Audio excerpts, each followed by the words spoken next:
Ladies and gentlemen, you ever had somebody stuck in your head like your favorite song? You ain't texted him, he ain't called, y'all haven't spoken in weeks, but for some reason, he just won't get out of your spirit. You go to bed thinking about him, wake up wondering what he's doing, scroll through your phone, hoping to see his name pop up.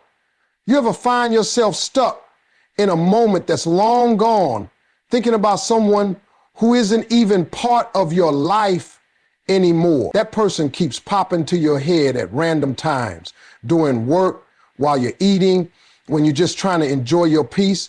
And the strangest part, y'all haven't talked in weeks, maybe even months. No calls, no texts, no messages, nothing. Yet here he is, still living in your mind, like he got a permanent seat in your thoughts. That ain't just coincidence. That's not just some random mental glitch. That's your heart talking to you, telling you there's something in you that hasn't been resolved. When someone is always on your mind like that, it's often a sign that you're holding on to emotional pieces that haven't been dealt with. You might have thought you moved on. You may have even said it out loud. I'm done with him. But your heart knows when you're just saying the words without doing the work. See, healing ain't about forgetting.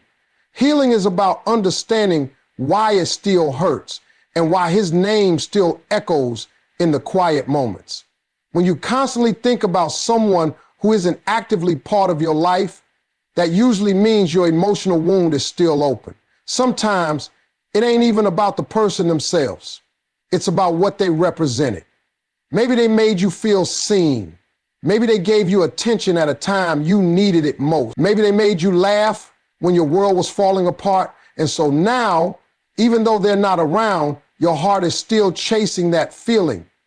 It's not him you miss. It's the version of yourself you were when he was around. That version felt desired. That version felt like she mattered. So now your mind keeps revisiting that place, hoping to relive that experience, even if the reality of him was never truly good for you. There's also the part of you that's still waiting for answers, still wondering what went wrong, still stuck in that loop of what if. That uncertainty feeds your thoughts. It makes it harder to let go because closure never showed up.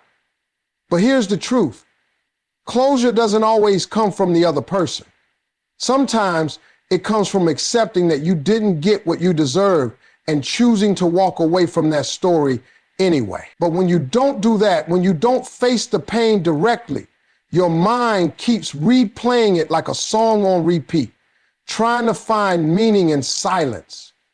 Being emotionally stuck like that is a form of emotional clutter. It clouds your present. It makes it harder to connect with people who are actually available. It keeps you emotionally unavailable while you sit in a room that someone else walked out of. You can't heal what you won't acknowledge. And constantly thinking about someone who's not thinking about you is one of the clearest signs that healing is still waiting to happen. Missing someone can feel so real, so deep, that you start to believe it must mean something powerful. You start convincing yourself that the pain in your chest, the emptiness when they're not around, and the weight of their absence must be proof that they were meant for you. You say to yourself, I wouldn't miss him this much if he wasn't the one. But here's the truth that most people don't want to face. Missing someone doesn't always mean they were good for you. It doesn't mean they were right for your life. It just means they had a presence. And now there's a space where they used to be. Sometimes we confuse attachment with compatibility. Just because someone made you feel something doesn't mean they were supposed to stay. And just because someone left a mark on your heart doesn't mean it was a positive one. Pain has a way of engraving itself deeper than peace ever could. That's why the heartbreak feels louder than the love. You remember the way they made you feel when they were at their best, but your mind filters out the rest. The confusion, the waiting, the disappointments, the mixed signals, the nights you cried over texts that never came. You missed the highlight reel, not the full movie. It's easy to miss someone when they gave you attention at the right time, when they made you laugh during your dark days, or when they held you close just long enough to make you believe they cared. But missing them doesn't mean they were good for your growth. Sometimes they were just good at filling a temporary void. And the danger of that is you start equating intensity with love. You think the chaos meant passion, the inconsistency meant mystery, and the emotional highs and lows meant something deep was happening, when in reality, you were just on a roller coaster built by your own expectations and their inability to give you something solid. There's also a kind of loneliness that tricks your heart into reaching backwards.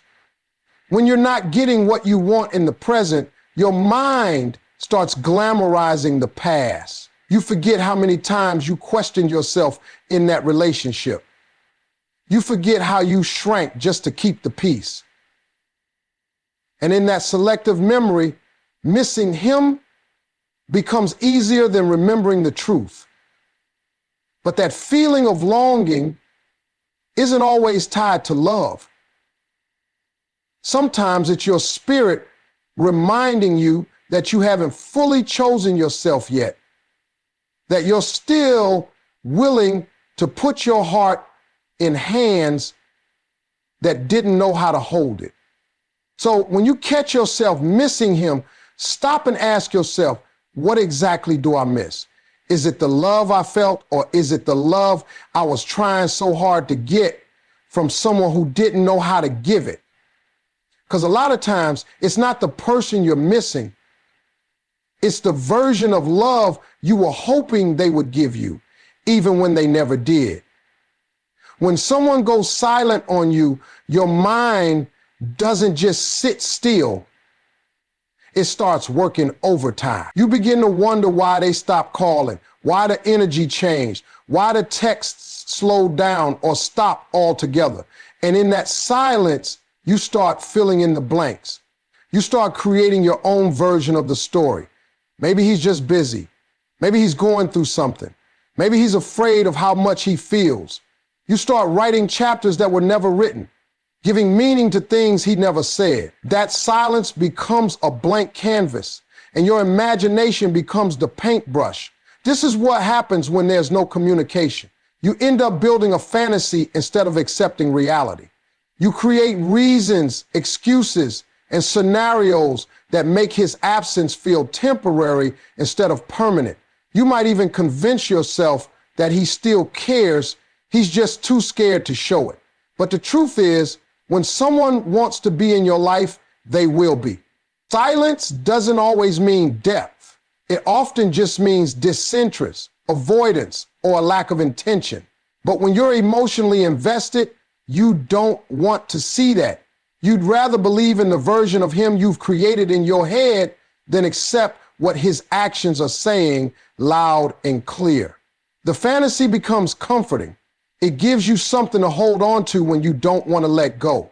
It allows you to believe that there's still something there, even when there isn't. When you think that something bad will happen, the fantasy becomes too powerful that you miss out on the fact. It lies within your head. It allows you to believe that there's still something there, even when there isn't. But the danger in that is you start reacting to the idea of him, not the reality. You start defending him to your friends, holding space for him in your heart, and turning down opportunities for real connection just because you're emotionally loyal to a version of someone who doesn't actually exist. We do this because we want to believe in potential. We want to believe that what we felt was real and that it meant something to both people. And maybe it did for a moment, but moments don't always turn into consistency. A spark doesn't always become a fire. And silence, it's not always a sign of depth or inner conflict. Sometimes it's just someone choosing not to engage, and that's something we have to accept, no matter how much our hearts want to believe otherwise. Your imagination will always be more romantic than reality. It will edit out the pain, the confusion, the neglect. It will highlight the smiles, the late night conversations, the butterflies. But those memories, as powerful as they are, aren't the full picture. When you let your mind wander unchecked, you start to confuse what could have been with what really was. You start to build a relationship in your head that was never reflected in the real world. And that's how people stay stuck chasing a connection that only exists in their imagination, not in their actual life. When a man wants to be in your life, he doesn't leave it up for debate. He doesn't create confusion. He doesn't play hide and seek with your emotions. He shows up. Not when it's convenient, not when he's bored, not when he's run out of other options. He shows up because he values you, he respects you, and he wants to be a part of your world. A man who is truly interested doesn't keep you guessing. You won't have to wonder how he feels because his actions will tell you before his words even do. The truth is, people make time for what matters to them. You've seen it in your own life. When you care about someone, you go out of your way. You send the text, you pick up the phone, you make the effort. So why would it be any different for him? If he wanted to talk to you, he would. If he wanted to see you, he'd find a way. And if he truly saw your worth, he would risk losing you by going silent or distant. We have to stop romanticizing someone's absence like it's some kind of love language. Silence isn't love. Distance isn't desire. Lack of communication isn't depth. Sometimes we get so caught up in potential, we overlook reality. We remember the sweet words he said, the attention he gave in the beginning, the way he made us feel when things were good. And we hold on to that version of him, even when his actions start to show something completely different. But consistency is the real measure of interest. Anyone can be charming for a week. Anyone can send good morning texts for a month, but someone who truly wants you in their life doesn't disappear when things get uncomfortable. They don't make you feel like a burden for needing clarity. They lean in, not away. The hard part is separating effort from excuses, because when someone doesn't want to be accountable, they'll give you reasons. Work is stressful. Life is busy. Emotions are complicated. And while life can absolutely get hard, staying connected doesn't take grand gestures. It takes intention, a simple thinking of you text, a check-in call, a small effort to keep the connection alive. If he's not doing even that, then he's choosing not to. And the longer you accept that, the more you teach him that his bare minimum is enough. You deserve someone who doesn't just want your attention when it's easy. You deserve someone who chooses you every day, not just when it suits him. It's not about chasing someone who might show up later. It's about recognizing who's showing up now. If you're always the one reaching out, always the one trying to keep things alive, always the one hoping for more, then you already have your answer. Because when someone wants to be in your life, they'll make it known. You won't have to beg. You won't have to wonder. You won't have to keep proving why you're worth it. Sometimes when you can't get someone off your mind, it's easy to assume that it must be love, that it must mean something deeper. You start thinking it's fate or some kind of spiritual connection, like your heart is trying to send you a message about this person. But not every strong feeling is rooted in love. Sometimes it's not your heart talking. It's your intuition trying to get your attention for a different reason. That weight you feel in your chest, that tug in your spirit, that constant wondering, it might not be pulling you towards someone. It might be pushing you away from what isn't right for you. There's a difference between emotional longing and spiritual discomfort. Intuition shows up when something isn't sitting right. It speaks in silence, in anxiety, and restlessness. You'll feel it as that uneasy feeling that lingers even after you try to talk yourself into being okay. That energy that says something's off, even if you can't explain why. But if you ignore it, if you keep labeling it as love or soul connection, you miss the real message. Sometimes that person stays on your mind because your spirit is asking you to release the attachment, not hold on to it tighter. Intuition isn't always loud. It doesn't always come with clarity or words. Sometimes it's just a feeling that you deserve more. A quiet awareness that you're waiting on someone who doesn't have the capacity to give you what you need. And even when your heart still feels drawn to them, your intuition knows the truth. It knows you're holding on to an emotional investment that's not bringing you peace. It knows that you're trying to turn confusion into a sign when what you really need is closure. It's natural to want to believe there's something deeper going on when someone keeps showing up in your thoughts. But not every connection is meant to be pursued. Some are meant to teach. Some are meant to grow you. Some are meant to wake you up to a part of yourself that you've been ignoring.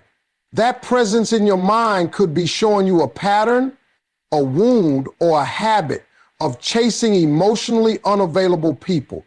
It might be reflecting your own fear of letting go, your own tendency to romanticize what was never solid in the first place. When your intuition speaks, it doesn't always say what you want to hear. It tells you what you need to know. And while your heart may want to revisit the past, your intuition is trying to guide you toward healing. The struggle comes when you confuse that inner voice for longing, when really it's your inner self urging you to move forward. Pay attention to how you feel, not just when you're thinking about them, but when you're waiting on them. If thinking of them brings anxiety, overthinking, or sadness, then what you're experiencing isn't love. It's your soul telling you something isn't aligned.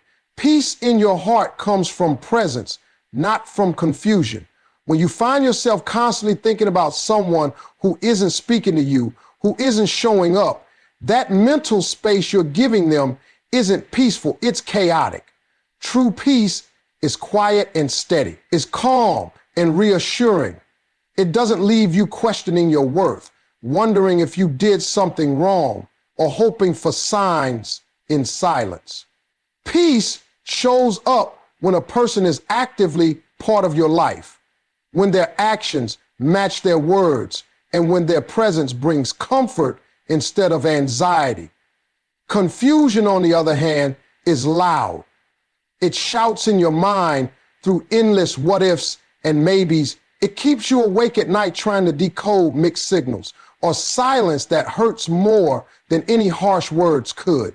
Confusion makes you doubt yourself, second guess your feelings, and question your value. When you're stuck in this space, you're not in a relationship. You're in a mental wrestling match with someone who isn't even fighting to stay. This kind of emotional limbo isn't love, it's emotional exhaustion. Being haunted by thoughts of someone who isn't there is like chasing a ghost. You're trying to catch something that isn't tangible, something that doesn't respond or show up. And the harder you chase, the more you drain your own energy. You start losing sight of who you are because your focus is on someone who is missing in action. Real connection doesn't leave you feeling like a stranger in your own life. It doesn't make you feel invisible or unimportant. Presence feels like home. It feels like safety. It feels like belonging. When a man cares, he shows it. It's not about grand declarations or perfect timing. It's about consistent effort. It's about making you feel seen, heard, and valued without you having to ask. When he's truly present, you don't have to chase him. You don't have to decode silence. You don't have to wonder if you're enough. Presence means he's there in the moment choosing you. And that choice is what brings peace. If you find yourself constantly in a state of confusion, wondering where you stand, that's your sign. It's a sign that the person occupying your thoughts may not be the person you should be holding space for. Confusion is the opposite of clarity, and clarity is what leads to peace. You deserve clarity. You deserve someone who is present, not only in your mind, but in your life. Someone who brings calm, not chaos. Someone who makes your heart rest easy, not race with anxiety. Chasing someone who leaves you confused is chasing a lie. It's believing in a story that isn't true. And that chase keeps you from experiencing the peace and happiness that come from real, healthy connection. When you let go of confusion, you make room for presence. When you stop chasing ghosts, you create space for someone who is truly there. And that presence, that calm, steady, unmistakable presence is what love really looks like. Letting go is one of the hardest things we do, especially when someone has taken up so much space in our minds and hearts. It feels like giving up a part of yourself, like closing a door on a dream you hope would come true. But holding on to someone who isn't present in your life anymore isn't a sign of strength. It's a sign of resistance to change. Sometimes the best thing you can do for yourself is to release what no longer serves you, even when your heart is screaming to hold on tighter. When you hold on to someone who doesn't return your energy, you're living in a state of waiting. Waiting for a text, a call, a sign, or a reason to believe that things will change. But waiting keeps you stuck in the past, frozen in moments that are gone, instead of stepping into the life that's waiting for you now. Every minute spent clinging to someone who isn't there is a minute you're not fully available for the people and opportunities that could bring real joy and growth. Letting go creates space for new experiences, new love, and new peace. When your mind and heart aren't crowded with thoughts of someone who left, you have room to breathe. You can focus on yourself, on healing, on rediscovering what makes you happy without depending on someone else to fill that void. Space is where transformation happens, where you grow into a stronger, wiser version of yourself. It's important to understand that letting go doesn't mean forgetting or pretending it didn't matter. It means accepting that the chapter is over and honoring the lessons it taught you. It means choosing your peace over pain, your future over the past, and your self-worth over someone else's inconsistency. Letting go is an act of courage because it requires you to face uncertainty. It requires you to trust that better things are coming, even when you can't see them yet. People hold on because they're afraid of what life will be like without that person. They fear loneliness, fear change, fear that no one else will love them the way they wanted to be loved. They fear the chance to make a mess of who they are. They feel like they will be loved without that person. They fear that no one will love them the way they wanted to be loved. But holding on out of fear only prolongs suffering. True freedom comes when you face those fears head on and decide that your happiness doesn't depend on someone else's presence or absence. Your worth is not defined by who stays or who walks away.